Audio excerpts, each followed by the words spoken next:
The white haired witch of the lunar kingdom 2024ல தமிழ் டப்புல வெளிவந்த ஒரு ஆக்ஷன் சஸ்பென்ஸ் த்ரில்லர் மூவி. சேலியாங் இந்த படத்தை டைரக்ட் பண்ணியிருக்காங்க. வினாடிங் சியாங் மற்றும் படம் அந்த படத்தை நடிச்சிருக்காங்க. படத்துடைய கதையை பார்த்தலாம். ஒரு நாடு ஒன்று இருக்கு. இந்த நாட்டில் பாரம்பரியமா அந்த நாட்டு ராஜாக்கள் தான் ஆண்டுட்டு வராங்க. இந்த பாரம்பரியத்துல நாட்டில் ஏகப்பட்ட ஊழல், மக்களை ரொம்ப அடிமைத்தனம் பண்ணி வச்சிருக்காங்க. இதனை ஒருத்தர் தட்டி கேட்டிருக்காங்க. பயங்கரமான போராட்டம் பண்றாங்க. அவருக்கு சப்போர்ட்டா நம்ம ஹீரோ களத்துல இறங்குறாரு. இதுல அந்த நாட்டில் இருக்கிற மக்களை எப்படி காப்பாத்துறாரு, இறுதியில் என்னாச்சு அப்படிங்கிறதா இந்த படத்துடைய ஒன்லைன். இந்த படத்துடைய பாசிட்டிவ் பார்த்தாவே படத்துடைய ஸ்டோரி லைன் தான்.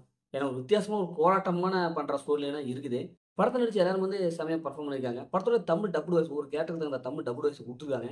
ஹீரோவுடைய அந்த அவங்க கூட சேர்ந்துட்டு பண்ணுற ஆக்ஷன் சீன்ஸும் செமையாக இருக்குது, மிரட்டுது. பிஜி மியூசிக் நல்லா இருக்குது. சினிமோடவே கலப்பன சூழ்நிலை கொடுத்துருக்காங்க. படம் ஃபர்ஸ்ட் ஹாஃப்லேருந்து கடைசி வரைக்கும் ஓரளவுக்கு ஒரு சுமாரான ஒரு ஸ்கிரிப்டில் கொடுத்துருக்காங்க. படத்தில் ஹீரோ, அந்த போராட்டம் பண்ணுறவர், வில்லன், இவங்க 3 பேர்த்துடைய கேரக்டர்லாம் எழுதி எடுத்திருக்காங்க.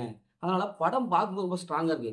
எப்பவுமே ஒரு படத்துல ஹீரோ கேரக்டர் ரொம்ப கெத்தா காமிச்சிட்டு வில்லன் கேரக்டரை ரொம்ப டம்மியா காமிச்சா நல்லா இருக்காது.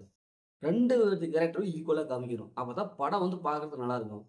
இதுல அந்த வகையில இந்த படத்துல 2 பேர்த்துடைய கேரக்டர் ஈக்குவலா காமிச்சிருக்காங்க. அதனால படம் வந்து கடைசி வரைக்கும் அடுத்தது என்ன நடக்கும் அப்படிங்கிற ஒரு எதிர்பார்ப்பை இந்த படத்துல வச்சிருக்காங்க.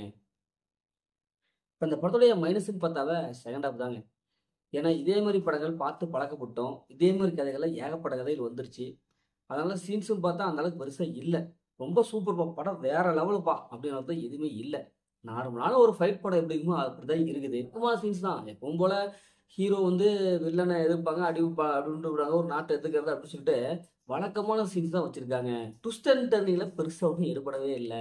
பார்த்து பழக்கப்பட்ட அதே தான். கிளைமேக்ஸ் அதே தான். ஒரு நார்மலான ஒரு கிளைமேக்ஸ் கொடுத்து போட்டாங்க.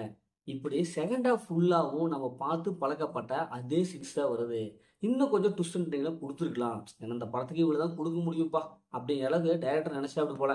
ஏன்னா அந்த அளவுக்கு தான் ஒரு ஆவரேஜா கொடுத்து போட்டாப்ல. இந்த படத்தை ஃபேமிலியில் பார்க்கலாம், கண்டிப்பா ஃபேமிலியில் பார்க்காதீங்க. படத்துல அந்த மாதிரி சீன்ஸ் நிறைய இருக்கு. முதல்ல இந்த படம் எப்படி இருக்கு, சூப்பரா இருக்கா இல்ல சுமாரா இருக்குன்னா இந்த படம் ஒரு ஒன் டைம் வச்சுருந்தா நான் சொல்றேன். இதே மாதிரி அடுத்த ஒரு புதிய மூவிகள் உங்களுடன் உங்கள் கவி பாரதி.